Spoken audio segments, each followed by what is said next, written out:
And I'll take on over the reins here. And my series is one that kind of appeared on social media, but I don't think it got I think nearly as much attention as some of the other big ones. Obviously, stuff like Rama was on the big stage, so this kind of got swept aside. And my series that I'm going to cover is Mecha-Ude, also known as Mechanical Arms. I was gonna So this cover was a that, but oh well. so this was a originally a Kickstarter project that was started up in I believe 2016. So this was Damn. done by Okamoto Sae, who had back then some previous experience in terms of animation direction, just background art, stuff like that. Really, so that was a Kickstarter project. It got it met its goal. They showed a preview of it in May 2019. I believe it got a manga adaptation based off the story in 2022, and finally, the series premiered in this season in 2024. So it was a long time coming, but Okamoto Sae finally got her, proper due, and via her efforts and as uh, with the efforts of the studio that she's sort of the core of, the Triaf Studio, they managed to sort of get this into a full anime series. So this is again mainly headed by Triumph Studio. They obviously brought together a couple of people from the outside. So Okamoto kind of brought together a combination of sort of say recently hot names such as Nakanishi Yasuhiro, who was doing script and series composition.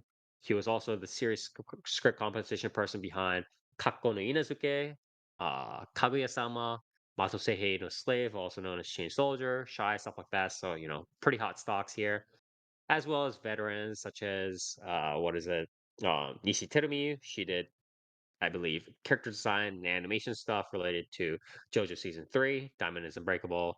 She did Penguin Drum character design, the 2023 Rurouni Kenshin stuff, Kimi no Iromachi, uh, as well as, interestingly enough, Sawano Hiroyuki, heading both the music stuff, as well as composing the opening and ending themes, and obviously cobbling together some newcomers as well with regards to some of the music and the assistant animation. And so just creating this ragtag band of people connected to her various projects and Okamoto Sai's various projects inside in Triumph Studio, as well as some other works here and there. So it is an interesting group, but they do a. I'm not. Obviously, they got some Kickstarter goal, or they got some Kickstarter money, and they probably got some proper production committee money. But I don't think they fully got a huge bag like they would have with, say, something like a subsequent Kaguya-sama season, right? Or a subsequent Attack on Titan season, to put it mildly. So I think they were doing the best they could with the amount of money, the budget that they were allotted.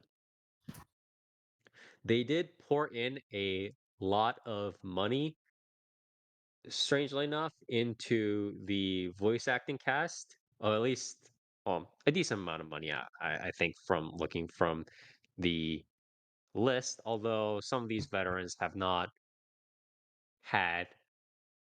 have not been in every series recently, right? They haven't been super active recently, so they might have been hired for slightly cheaper. So you have mostly veterans here. You have Romi Park, you have Sugi Tomokazu as one of the mechanical arms. You have Toyonaga Toshiyuki, Shimamura Yu as the main sort of red-haired hero, Aki. You have Nakamura Yuichi as one of these sorts of antagonists. Yuki Aoi, you have Ishikawa Kaito, Hikasa Yoko, pretty much almost everybody here is a veteran voice actor or actress.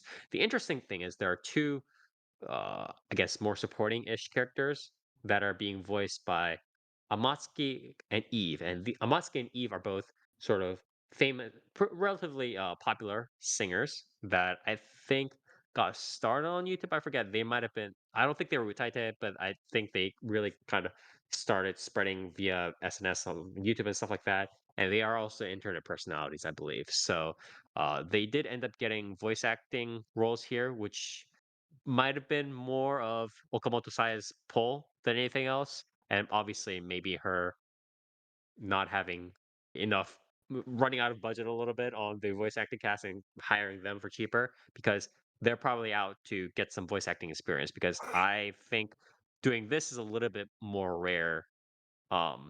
Usually voice acting people tend to it's the other way around, right? It's like a lot of people have voice acting roles and then they transition more fully into say a singing career role, right? The most famous examples being Mizuki Nana, although she had very severe vocal training when she was young, right? Singing training when she was young, but she was still by profession, she started out as a voice actress, right? And then she went to the singing role, Piano Mamoru, similar stuff. I think there are not many roles where you have a proper like singing role and then they kind of transition back into a voice acting role too much. Um, but I think Chiara Minori might be like one of the literally like one of the only ones maybe. Or Hitomi Harada, I think might be one of the only roles where I've seen like a singer back into voice acting role here. But it is quite rare. It is interesting that they got hooked up with this role. But those are pretty much the only non-veteran voice actor or actresses in this cast. So very much a powerhouse cast here in terms of the Seiyu.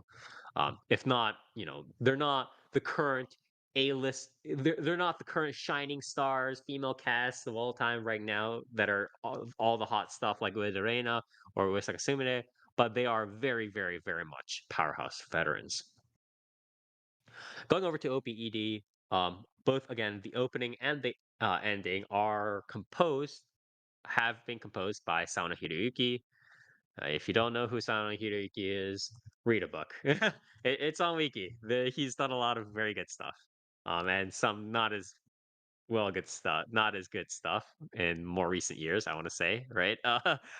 He's gotten into a little bit of a how do I say this K-pop funk recently. Been doing a lot of openings and endings where he's collaborating with K-pop boy bands Bro, I for think he's just taking anything that comes to his fucking like yeah, but literally any contract why that does he enters keep his making fucking these email K-pop inbox. collabs? He's like, "Yep, Yeah, I'll do like it." what I'm curious, what cracks me up is that he keeps making these K-pop boy band covers for these random series, right? You had the one with the horse riding anime, right? If I Yeah. remember correctly, that had the K-pop, and then the other one was Solo leveling, right? Singularity Rain or whatever the esports series or whatever it is, right? Yeah. Um, he did that esports series, and that was also a K-pop opening or something like that. Uh, yeah. This Sai Okamoto Sai is a female director, right? I I'm surprised this one wasn't K-pop, to be honest. Maybe they ran out of money for this, but Yeah, who knows? uh, yeah. So both are so opening is Vortex by Setsuko. Um, I believe that's probably the vocalist, the female vocal. The ending is Karma, also by Setsuko, so same vocal, same composer. The opening has okay storyboarding with the action and introducing all the characters and the relevant foreshadowing via the fight scenes. It's clear that it's trying to do the best it can with all the resources they have, the budget they have in terms of artist man hours that they can afford. But um so the storyboarding is okay, but the musical composition is honestly a less than impressive sort of synth pop song from Sano that sounds more like a nondescript BGM than it does an actual opening. So it is a little bit of a disappointment there. The ending is better. No, it's not even better. Honestly, it's actually worse.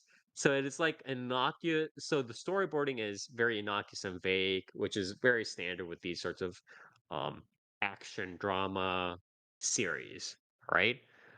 Where the guy's just like looking out into the horizon or looking up at a teary shadow or whatever stuff like that, right? And it has all these vague visuals, quote unquote symbolic visuals, right? And has that, and that's okay, whatever. But the ending is even in terms of composition theme, is so much. more boring music wise. It's like you take the standard quiet, you know, sub 120 BPM ED, and you just put it on sleeping pulse. It was this opening and ending was not good from Sound Hiroyuki, I want to say. Definitely on the lower end of his works, but you know, you can't win them all, I guess. Or although Sauna has not been winning, I don't think he's been batting 500 even. I think he's been No. batting sub 500. So very unfortunate from him. Overall audio visuals with regards to the series, I think when it gets to the CG related motion effects for stuff like fast action scenes, I think it's okay. But in terms of most of the other stuff, and I don't want to sound too critical because I know what the budget is. I know that they kind of try to start out from this small Kickstarter, a small studio. Obviously they managed to uh get with the production company, get some producers in with the and have some good connections here. But they're not production IG, right? They're not hooked up to the money. It's not like they're getting pumped from Bamco or wherever. But other than the CG related motion effects, a lot of stuff like how the characters are fleshed out in terms of palette or skin tone or shading, um, is or although I mean the character designs themselves are fine. The character designs themselves are fine, but how they're fleshed out, right? Again, in terms of like shading or palette, is a little bit iffy. The in between frames are iffy. The battle effects, like sparks and like electricity flowing through the arms, are kind of iffy. Stuff like how various inanimate objects are drawn kind of are iffy. For instance, in episode one, you can see some various stuff where there's a clear difference between hand drawn objects in terms of background objects or even objects just in the foreground versus sort of this CAD rendered objects that are much more obvious that it was just like pretty much computer designed and cubic. And so this sort of mixture of, I want to say, lack of polish definitely makes him seem much more like an indie level, like an ONA net animation type of project. And for me, again, I sympathize with what they're going through with regards to the budget, with the man hours, with potentially the lack of full connections that they have, stuff like that. But I'm not it's a good try, but I'm not comparing this to a Newgrounds net animation. You know what I mean? I'm not comparing this to like a Flash animation back in 2000, whenever. I'm comparing this with the likes of Eizouken. I'm comparing this with the likes of Land of the Lustrous. I'm comparing this with the likes of Trigun. I'm comparing this with the likes of whatever, right? And so it is a little bit of a hard sell, even if people are like, yo, bro, this is what true awesome enthusiasm looks like. Yeah, like I know, but it is lacking polish. Like that is something that you can't really take away from this review. Um, But the Spire, BPM, yeah, yeah. Go on. You just got What? fucking trolled so hard, dude. What? Okay. Uh, But anyways, the BGM by Sano, as I mentioned before, Sano is heading the BGM and music competition. That's fine. It's like the usual kind of orchestral heavy orchestral stuff, orchestral swells and stuff like that. That he's known for, almost Malarian in scale, right? But sometimes it does malaria. that I think you can make some close Malarian, for that. yeah, Also, Spire, as how in much do you think yeah. this series costs? Uh, sh-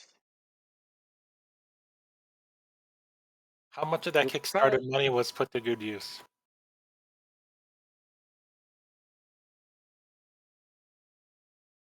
Probably like What half was the of it. Kickstarter? Was the Kickstarter like sub 100K or something like that? How much was it? It's Oh, like 60K. How much do you think went into?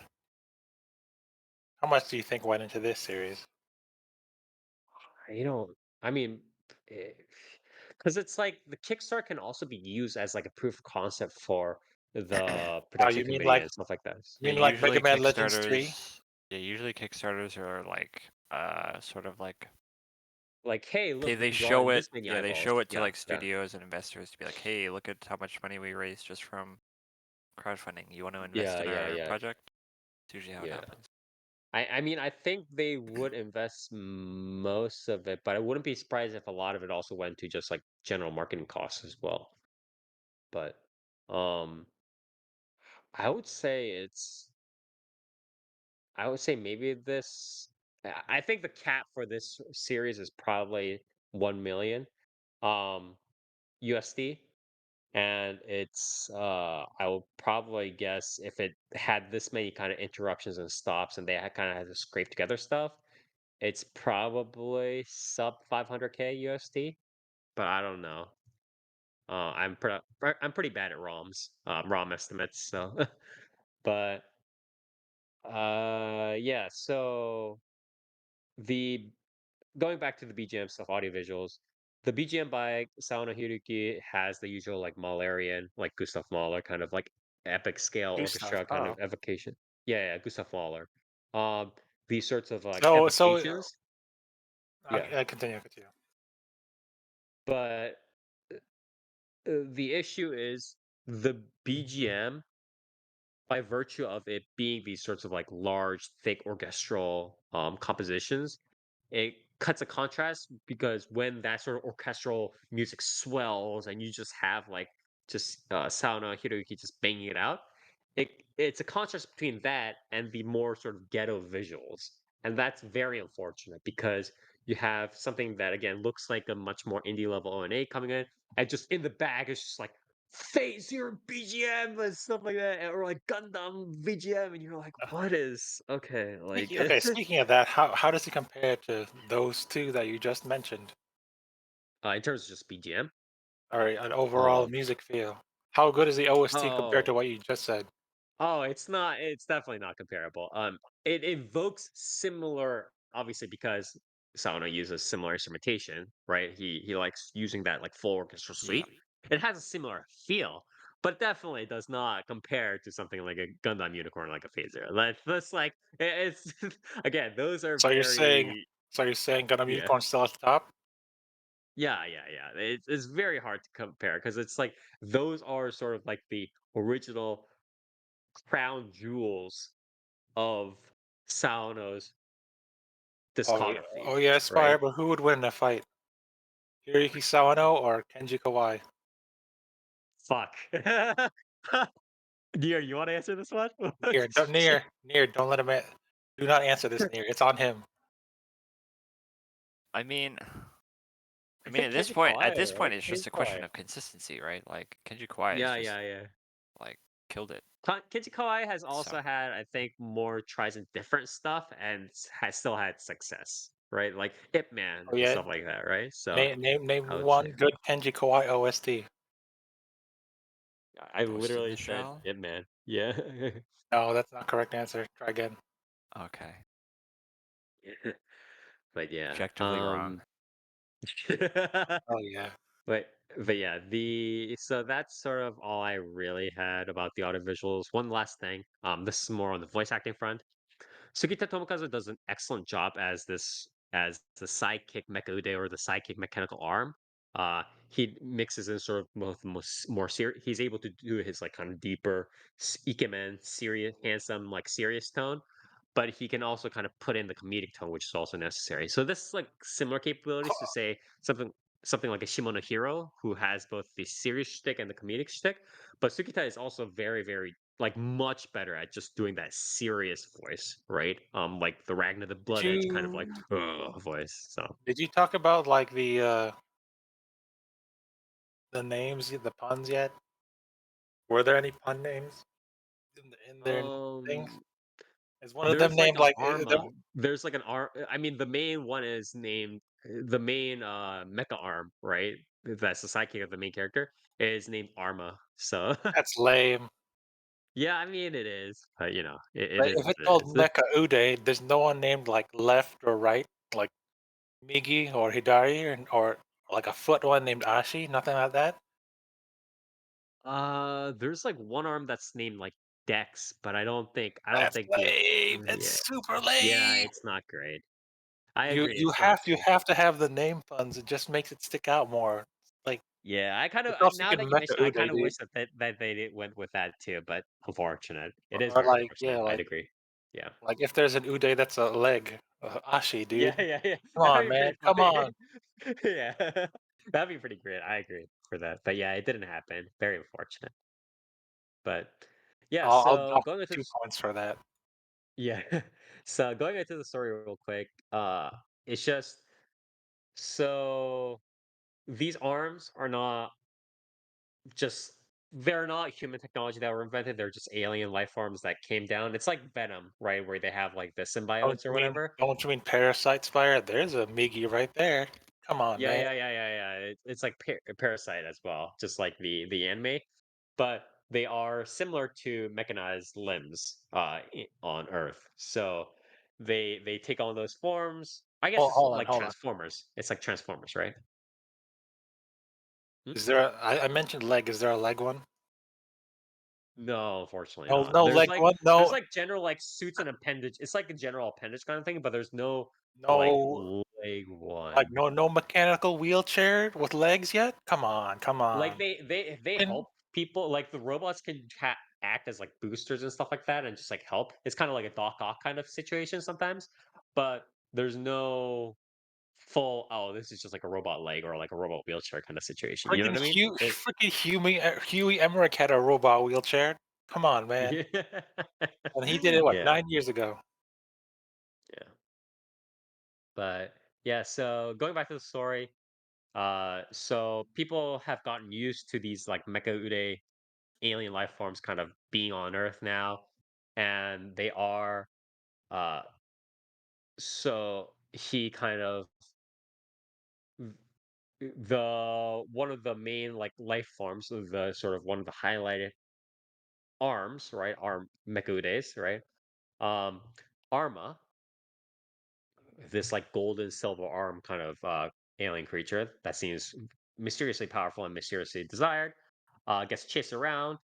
He accidentally joins and partners up with our main hero, the main protagonist, also known as Amatsuka Hikaru, uh, and who is just kind of like an everyday Japanese boy, a shy, kind of a timid boy, blah blah, blah. And he um he hooks up with somebody who sort of like this moody, temperamental kind of, but overall kind of just somewhat quiet girl named Murasame Aki, who is who has been chasing Arma, and then she ends up serving as the main character's guardian as well as Arma's guardian to while kind of also trying to hunt down um, this sort of mysterious foe this mysterious foe who is a Mecha-Ude wielder, who is another Mecha-Ude wielder who has been going on causing trouble. So that sort of plot line, this Murasamaki, the main hero in his past, as well as what she's doing right now, is kind of intertwined with the troubles that the new kind of troubles and new enemies that the main character and as well as his sidekick Arma faces in the later upcoming episodes. And that plot also gets mixed in with stuff like the um like a secret shadow organization who is looking out for um this mythical trigger arm, which is supposed to be this like super mecha ude, which is like omnipotent essentially. And um So wait, they hold on. are Who's the main antagonist?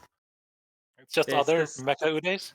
No? there are antagonists and Makodes, but it's this mainly yeah, it's mainly this like shadow organization called the Kagami Group, who is like a bunch of people who are trying to find and hunt down this like powerful Mecha-Ude. essentially, See, and just kind of use I it for would their have own. made it I would have made it like another group of aliens that were like opposite of Mecha-Ude, which I don't know. What's the opposite of body parts? Like like, I don't know, heart and brain, maybe lungs. I don't know, inner organs, I guess. Yeah, it's like Megatron, right? It's like what you're kind of thinking about here. Yeah. Like, so what's the opposite of like human body parts? This is like that would have been a better antagonist than just a Like shadow alien body organization. parts, I guess. Yeah. I mean, like, I don't know, But like inorganic, like maybe computer life. Like, oh, oh, here's like full supercomputer, weird like alien cyborg kind of thing. and here's Yeah. monitor and mouse and keyboard. Uh, I don't know, something mm, that sounds kind of lame. I'm glad I didn't cover this. but yeah. So overall, there's like a lot of things that kind of mix up, or a lot of things that this story is trying to balance. So it's trying to balance how the main character is stumbling through all these different story details and having to chase after the secret organization and deal with the secret background of Arma and what the shadow organization is up to and what they want with the trigger arm and how that's related to Arma. um, the story has to take care of Murasame, the main sort of heroine, and her background and her relationship with the Shadow Organization and all that stuff. And then there's also the sort of comedic aspect. There's a lot of slapstick and manzai. Tsukomi kind of somebody one of the arms says something stupid, and there's a Komi, and there's a lot of back and forth comedic dialogue going on. So they're adding some screen time for that. They're adding a sort of will they, won't they, slightly romantic school life ish relationship aspect that's also taking up screen time.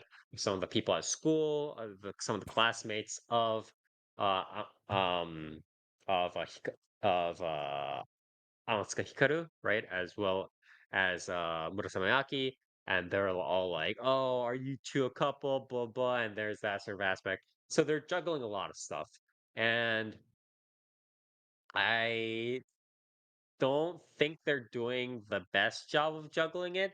But I think part of that is just um, an issue with sort of how brittle the story is, I think overall, even despite it kind of just being a almost kind of proof of concept show, despite it almost just being the sort of cathartic, oh, I'm just gonna have this arm and my arm is going to go into action and I'm going to run at enemies and punch them with my arm or something like that, like just doing the fight scenes. Although it is supposed to be a series like that, I think the story is a little bit too brittle and it kind of shows up it kind of shows its weaknesses at the wrong times. So, um, one of the things that I do, however, like about this series is the is the fact that the arms are much heavily invested in the in the comedic parts of the story. So what I mean by that is that usually when you have these psychic robot things, right? It's a lot of it's just like, oh, you gotta power me up. It's like, oh, or it's like you gotta focus on your heart's desire, and it's a lot of just back and forth. Oh, I'm gonna power up. Oh, we this mode activated, that mode activated, blah blah, and it's not much else, right? It's a very Jarvis talking with Iron Man kind of shtick, or maybe at best it's like a very dry wisecrack, right? Like why am I forgetting freaking who Batman and Alfred, right? It's Yeah. like a Batman and Alfred kind of relationship where it's like a small wisecrack here and there, but for the most part, it's like Alfred's like, yeah, fucking, we got Batmobile out, kind of business. It's a lot more invested than that. So the arms will constantly just like crack jokes and even fight amongst each other. Like one of the mechas will say, or sorry, one of the Mecha-Udes will just say something, and it's like, "What are you talking about? Like that doesn't make any sense." They'll even spur on dramatic dialogue with each other where one of the Mecha-Udes will start doing this like story exposition and the other Mecha-Ude is just like what? But that doesn't make any sense. Blah blah blah blah. Blah."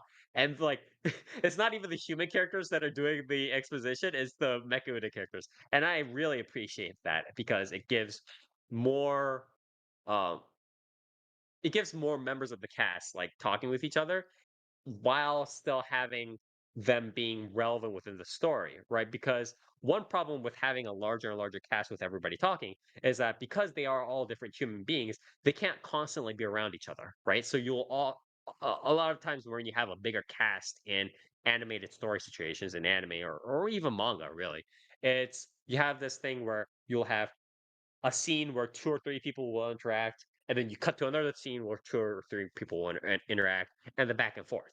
But that's not the case with having a larger cast, but then some of it's these mecha arms because or mecha companions, because those mecha companions are pretty much always alongside alongside the human beings, right? So in essence, you can have 4 people talking in one scene or 4 or 5 people talking in one scene, and it feels much more natural because, of course, the Mecha Ude are allowed to talk because they are these animated things, and of course, they're allowed to be there and talk constantly because they're the sidekicks of these human beings, right? So they don't have to have like limited number of casts.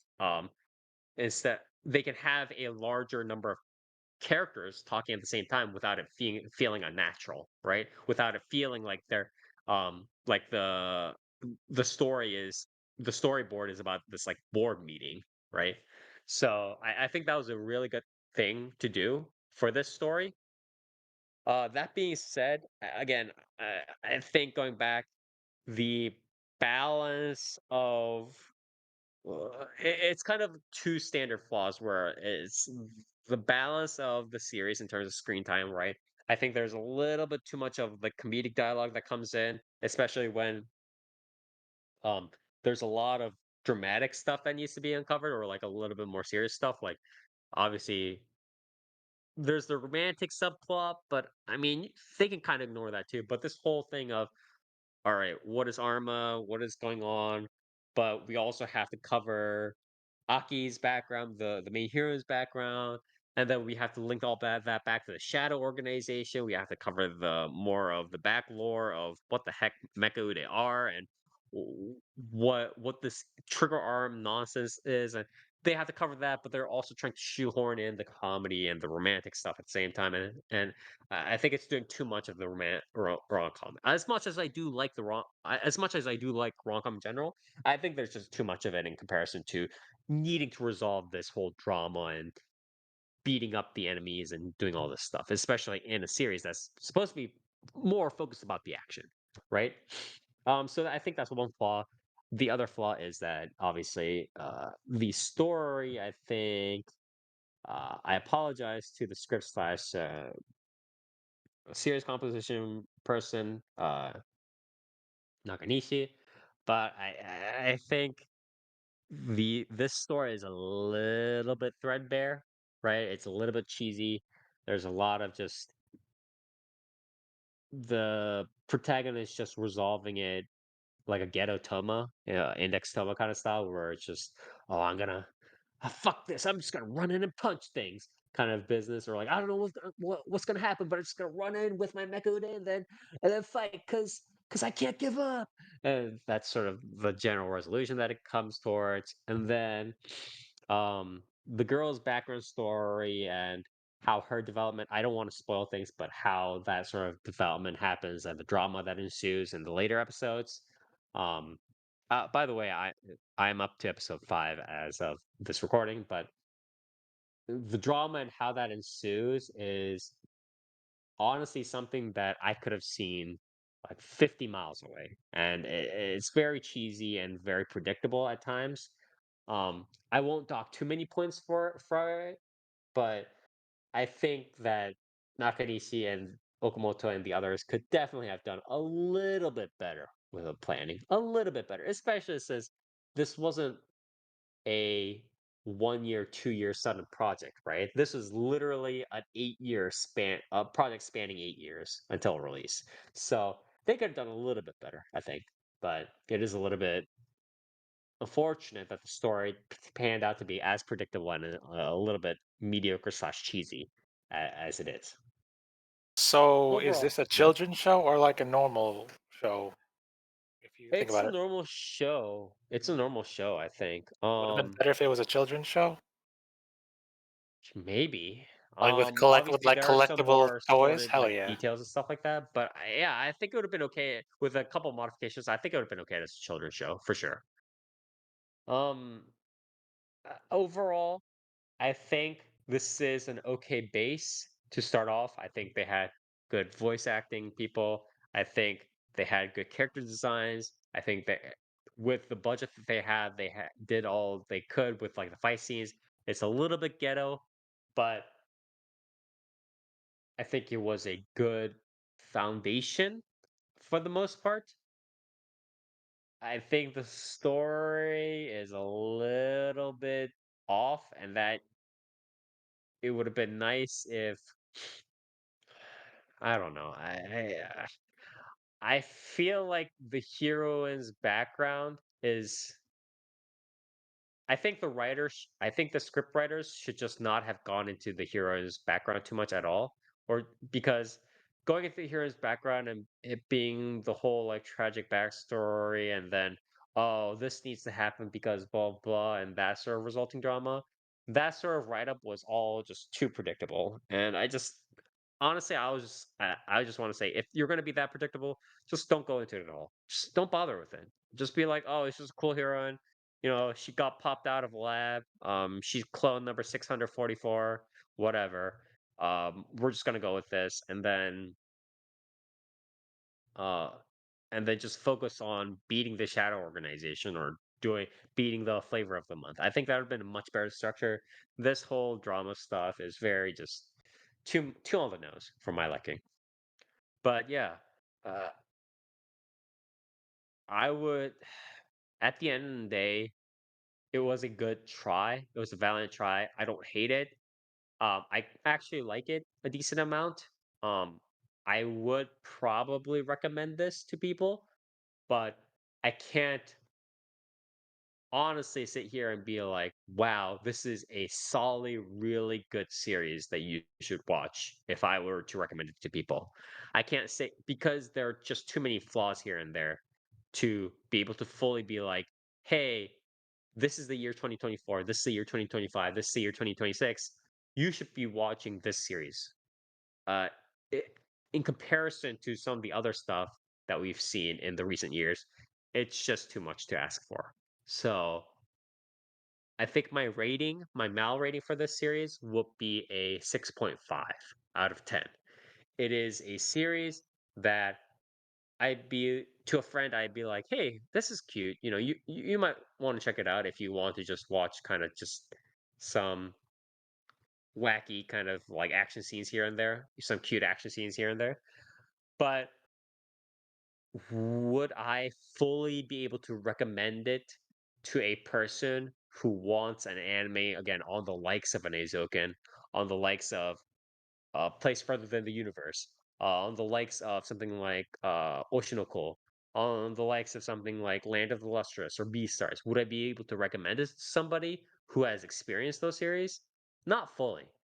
Too many holes. So even if it is, oh yeah, it's a smaller studio, blah blah. Again, the comparison I'm making with Mecha-Ude and Triumph Studio is not. I'm not comparing them to a 2008 Newgrounds animation, okay? I'm comparing them to the animation industry that as it currently exists right now. So in that sense, I cannot fully endorse Mecha-Ude as a really solid series. Okay, The but if you story, were the choosing programming. between Mecha-Ude and Ruby, what would it be?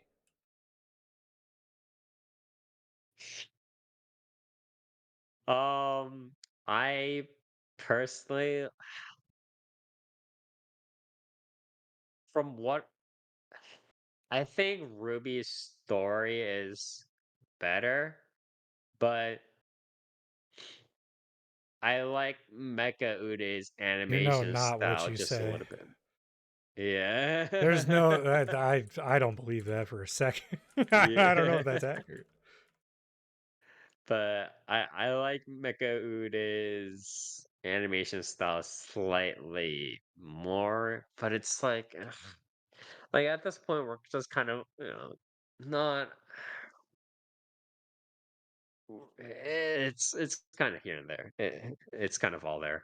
But I think, yeah, it's just too hard for me to fully endorse this with a, you know, stuck out kind of chest, bam, this is the series you should be watching. I think it's okay for a fun little romp. It's nothing beyond that. So 6.5 out of 10 is the final score I will give it. But yeah, that was my review of Mecha-Ude, also known as Mechanical Arms. This is I believe, again, the full anime series adaptation that started out as a Kickstarter project way back in 2016 headed by Okamoto Sai of Tri-F Studios, and it eventually got fleshed out into this full adaptation. So if you are interested in this sort of, just having this fun little romp with the arm action scenes, again, be aware that the visual level, it's not exactly UBW, right? It's not, it's Damn. And not is it worth? Demon Slayer, right? So um, you're saying it's not worth watching? yeah, it's just over. It's not table, so you might as well just turn off. Out You of just might as well turn off the laptop So there. is this the best of the, I would say, the crowd-funded animes, you would say? Is it better than Nekopara? Is it better than Black Rock Shooter? Yeah, oh, for sure. It's like, oh, that's actually interesting. I don't know, I would man. say, Didn't animation style. I would say in terms of like the overall polish, Nekapara and Black Rock Shooter are better than Mecha-Ude was. But I think again, that's part of because they just had so much of a larger budget. I would very much guess that at least like at the time relative to all other costs, right? Living costs and stuff like that and working costs. Nekopata and Black Rock Shooter definitely got way more money than Mecha-Ude did, right? But in terms of story, just because Nekopara, especially the animation, just had such a sleep-inducing shit-ass story. It's even compared to the visual novel, and the visual novel itself was pretty not great in terms of the story. And Black Rock Shooter, as there might be some longtime listeners of the podcast who might know this. I detested the original Black Rock Shooter anime. I hate. Yes, so the story definitely is worse I than, don't know, or man. the Mecha-Ude story is definitely better than either one of those stories. But does it have a Kamen Rider reference? Uh, No. no, I Nekopara don't has a think so. Kamen Rider reference. That gives it 2 points. But yeah, yeah, again, as I said, 6.5 out of 10. That's about all I can say for this. But yeah, a little bit unfortunate, but again, I'm sure they did the best they could with the budget that they had. So